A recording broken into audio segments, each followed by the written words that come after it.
السلام عليكم حبايبي، عاملين ايه؟ يا رب دايما تكونوا بخير وسعاده وراحه بال. انا ريهام ودي قناتي، وبجد بدعيلكم من قلبي ربنا يبارك في صحتكم واولادكم وفي بيوتكم ويرزقكم راحه البال، اللهم امين. لو انت جديده هنا اشتركي معانا في القناه وفعلي زر الجرس عشان يوصلك كل جديد، وما تنسيش اللايك لانه بيفرق معانا جدا. نبدأ يومنا النهاردة، يوم جديد وروتين جديد، ده كله بركة وطاقة ونشاط. نسمي الله ونقول بسم الله الرحمن الرحيم. النهاردة يا حبايبي هنعمل غدا، وكمان هنغسل شوية كده الفرش بتاع البيت، استعدادا بقى للمدارس، وان احنا بعد كده مش هنفضى هنودي دروس ونجيب من الدروس، ومش هنفضى خالص ان احنا ننظف واللي هو التنظيف العميق. فقلت كده قبل المدرسة اخد فرش الارضيات، يعني اخدهم كده غسلة. انا كنت غسلاهم من فترة، وعملت كده رز بسمتي، بس ما كانش عندي بصراحة لحم مفرومة انا احطها او كبد او كده، كنت عاملة جنبها فراخ.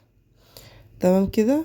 انا زي ما انتوا شايفين سلقت الفراخ، بحب ان انا اديها تشويحة الاول، وبعد كده غسلت الرز. بعد ما الفراخ طلعت غسلت الرز، لازم يتغسل لانه بيكون فيه نشا كتير، وبجد النشا دي ما بتكونش بتعمل ريحة في الرز، ما بتكونش احسن حاجة.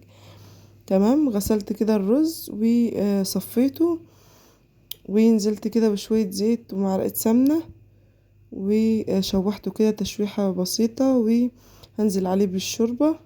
الشوربة طبعا انا مبهراها، ويعني فيها الملح وفيها كل حاجة يعني، بس مش هضيف غير ورق اللوري والحبهان، سوري، ورق اللوري اللهم صل على النبي، عود القرفة.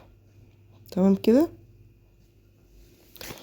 والرز ما بيحتاجش اي افتكاسات ولا بيحتاج اي حاجة، انت عندك اي حاجة بتحطيها، اللي هو مثلا عندك صدر فرخة زيادة بتقطعيه وتشوحيه في الاول كده، وبعد كده تضيفي عليه الرز. عندك شوية كبد وقوانص برضو ماشي عادي بتحطيه. انا ما كانش عندي حاجة فمش هعمله يعني، هو جنبه فراخ، فما توقفيش نفسك على اي حاجة. هنا كده حطيت عود القرفة وحطيت ورقة اللوري زي ما انتم شايفين كده. وكان غدا بسيط وسهل جدا، وبصراحة احنا كل اسبوع بنعمل محشي، وحطيت كده شوية كركم عشان يكون لونه اصفر. كل اسبوع بنعمل محشي، فبصراحة زهقنا من المحشي، فقلنا نغير كده الاسبوع دوت نعمل ايه، رز بسمتي ونعمل جنبه الفراخ. تمام كده. وهغطي عليه وهرجع لكم بعد ما يستوي، وهوريكم ازاي هو بيكون مفلفل وجميل لما بتشوحيه وقعده بيكون مظبوط. هو مش بيكون زي الرز المصري، هو انت بتزودي له القعد شويه، لانه هو يعني بيشرب ميه كتير، لانه بيمد عن الرز اللي هو العادي. تمام كده، الحبايه بتتضاعف يعني بتكون ضعف في حجمها.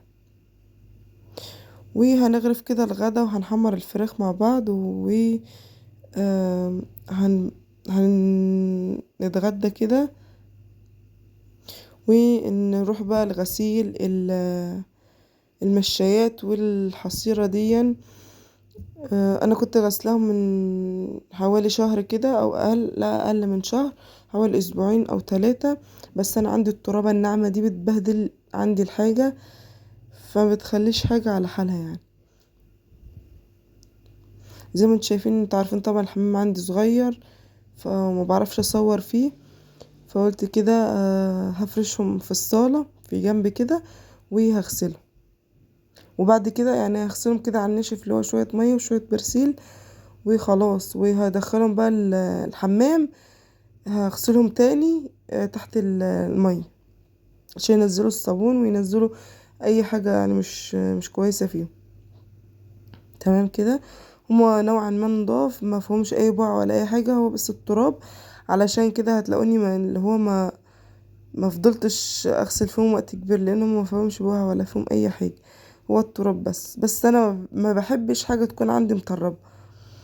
مادام انا فاضية وما وريش حاجة، ليه ما اقومش انضف بيتي واشوف اللي ورايا والحاجة المطربة لمعها. الكسل هيخلينا قاعدين يعني، هتفضلي يعني الكسل هيخليكي قاعدة كل حاجة هتراكم على بعضها، وفي الآخر هتلاقي نفسك قاعدة بمعنى الحرفي قاعدة في الزريبة. هتلاقي ده عايز يتنضف وده عايز يتلمع وده عايز يتغسل، كله يتكركب فوق راسك، فملوش لازمة انت تسيبي الحاجة تتكركب عليكي. تمام كده. الا اذا كان مثلا في ظروف او انت تعبانه ده بعذرك، انما قاعده مثلا ماسكه التليفون 24 ساعه وسايبه البيت يضرب يقلب، لا ما ينفعش. ماشي حبايبي، تشجعوا كده وقوموا كده نضفوا بيوتكم. و الفيديو ده او الروتين ده تشجيعي بس. يعني هو ان انا مش بقولك ان انا اشطر منك ولا ان انا احسن منك، لا بالعكس، ممكن تكوني انت احسن مني بس مكسله. فانا بشجعك وبشجع نفسي بصراحة. لما بفتح الكاميرا كده واصور بشجع نفسي، يعني بشجعك وبشجع نفسي في نفس الوقت. تمام كده. كلنا شطار واخدين بالنا اكيد من بيوتنا ومن عيالنا، فمش مستنين حد يدينا نصيحة. تمام كده. بس ده زي ما قلت لكم كده، ده روتين تشجيعي عشان تقومي تتشجعي وتنطري الكسل اللي انت فيه. ماشي يا حبايبي، انا كده غسلتهم و هغسل كده الحصيرة ديت بعد ما اقفل الكاميرا، لان معرفتش بصراحة ان انا اغسلها، عايزة مية كتير فدخلتها الحمام. ماشي. وبعد كده نشرتهم اهوت على الحبال زي ما انتوا شايفين، وجبت حاجات تانية برضو الدواسات بتاعة الحمام دي او بتاعة الحوض والمشايات التانية دي وغسلتهم. وكده هندخل على فقرة المواعين. فقرة المواعين يعني الدردشة، ونقدم لبعض نصايح. ولو وصلت معايا لحد هنا بفكرك ما تنسيش تشتركي في القناة وتضغطي على علامة الاشتراك علشان وتضغطي على زر الجرس عشان يوصلك اشعار باي فيديو انا بنزله، ونكبر مع بعض كده ونكون احسن عيلة. انا عارفة ان انتوا حبايبي مش هتطلعوا من الفيديو ده الا وانتوا ضغطين اشتراك. هيبقى غلط كبير جدا ان انت تتفرجي على الفيديو وما تعمليش اشتراك او حتى تدعميني بلايك او بكومنت جميل زيك. ماشي عسلية. نبدأ كده بالصلاة على النبي ونغسل المواعين وندردش مع بعض كده شوية. وكمان لو حد فيكو عنده اي استفسار او اي ملاحظة او اي تعليق على اي حاجة شايفينها ان انا بعملها مش كويس او ان انا اطور من نفسي، يا ريت تشجعوني وتشاركوني بكومنت امر زي كده، فضلا منك وليس امرا. ده من عشمي فيكم ان انا عايزاكم انتوا تتجاوبوا معايا وتتفاعلوا معايا، لاني بتبسط جدا جدا جدا وبتشجع ان انا انزل لكم فيديوهات. وبصراحة انا عايزة اكبر القناة وانزل فيديوهات كتير، فلازم تشجعوني، ده واجبكم عليا. تمام كده. بما ان احنا يا حبايبي كده داخلين على المدرسة، على المدارس، وولادنا اكيد بيروحوا. اكيد السندوتش اللي انت بتحط لهم في اللانش بوكس مش هينفعهم او هيقضيهم طول النهار، لان بيجوا من المدرسة عايزين يروحوا دروس. فلازم حبايبي يجوا من المدرسة يلاقوا لقمة ياكلوها. سيبيكي من التليفون، واللي عندها ادمان التليفون، الكلمة دي بصراحة بتحرق دمي. ان انتي تسيبي بيتك وتسيبي ولادك وتسيبي جوزك كده وتسيبي احتياجاتك وتنك قاعدة على التليفون، ده مش صح يا حبيبتي. وده هيخرب بيتك بالمعنى الحرفي. وكمان عيلك هيزهقوا منك. فحاولي تنظمي وقتك في ايام الدراسة، ان انتي حبيبتي تمشي اولادك على المدرسة او تعمل لهم اللانش بوكس بتاعهم او ايا كان الفطار اللي هتعمله لهم، وتفطري لو حد معاكي في البيت تفطريه كمان، وبعد كده تشوفي ايه اللي وراكي وتعملي لهم الغدا. حتى جوزك لو جه من الشغل يجي يلاقي الاكل جاهز. الاولاد لو جم من الشغل لو اسفه لو جم من المدرسه يلاقوا الاكل جاهز، علشان يروحوا دروسهم يكونوا فايقين، يكونوا تكون انتي خلصتي اللي وراكي. حتى لو عايزه تريحي لك ساعه بتريحي بعد ما تخلصي اللي وراكي، وعشان خاطر اولادك وعشان خاطر بيتك سيبك من التليفون. لو مثلا انتي ما بتعرفيش تشتغلي الا لما تشوفي مثلا روتين تشجيع او كده، خلاص انت هتشوفي الروتين وهتقومي تشجعي. ده بعد ما تمشي اولادك على المدرسة هتقومي تشجعي كده وتشوفي اللي وراكي. لو كان عندك مواعين هتغسليها، لو كان في بيت ما تروقش هتروقيه، السراير هتطبقيها، لو في ملايات عايزة تغير هتغيريها، لو في دور غسيل هتحطيه في الغسالة، وهكذا يعني. لو في حاجة متنعكشة هتسويها كده على السريع، وهتشوفي هتعملي بعد هتفطري وتروقي على نفسك، وبعد كده تقومي تشوفي هتعملي غدا ايه علشان ولادك. تمام كده. وبعدين العيل لازم يجي من المدرسة لازم ياكل عشان يعرف يذاكر. العيل اللي بطنه فاضية ما بيعرفش يذاكر، اللي بطنه فاضية ما بيعرفش ينام. علشان ابنك يعرف يذاكر او بنتك تعرف تذاكر لازم بطنهم تكون مليانة او شبعانين. فده رقم واحد اللي انت هتعمليه. حتى لو ما غسلتيش مواعين، لو ما روقتيش البيت، تعملي اكل للولاد علشان يجوا من المدرسة او من الدروس، يجوا يعني بيطلعوا من المدرسة الساعة 12 يجوا ياكلوا، لان اكيد بيكونوا جعانين، لان اكل اللي انت عملته لهم الصبح اكيد مش كفاهم او اللي هو خلاص اتهضم. تمام كده عشان يعرفوا يذاكروا عشان يعرفوا يكملوا. زي ما قلت لك العيل اللي بطنه فاضيه او جعان ما بيعرفش يذاكر، ما بيعرفش يركز، ما بيعرفش ينام. تمام. دي اول حاجه معانا. فلازم تنظمي وقتك. فانت لازم تكوني عارفة ان انتي لازم تمسكي زمام الامور. تنظمي وقتك ازاي؟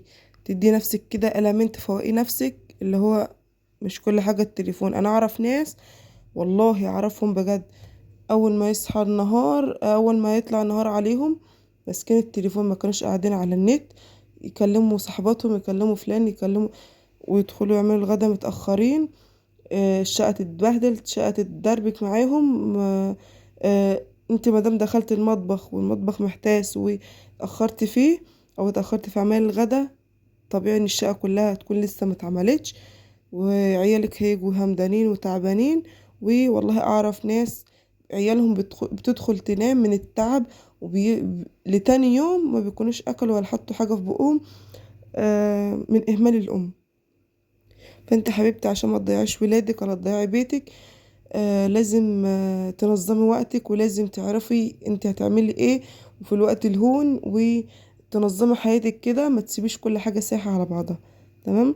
دي اول حاجة معانا، ان انت هتنظمي وقتك وهتدخلي مطبخك انت تعملي غدا لولادك. فكري في ولادك اللي هيجوا همدانين وتعبانين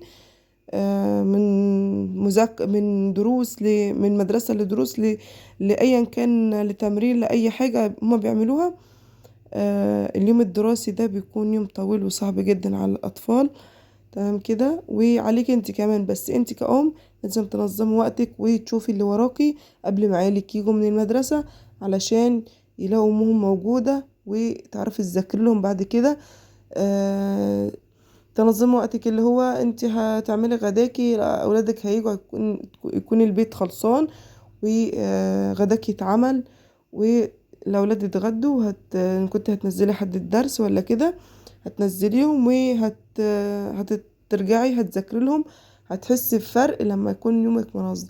انما لما تكوني انت مطحونة في البيت طول النهار، ليه؟ لانك انت اتأخرتي بسبب التليفون، او بسبب انت كنت بتكلمي حد، او بسبب ان انت كسلانة مش عايزة تقومي، اللي هو وديتوهم المدرسة ورجعت نمتي تاني، فاتأخرت في الشغل، في الطبيخ، في تنظيف، في ايا كان.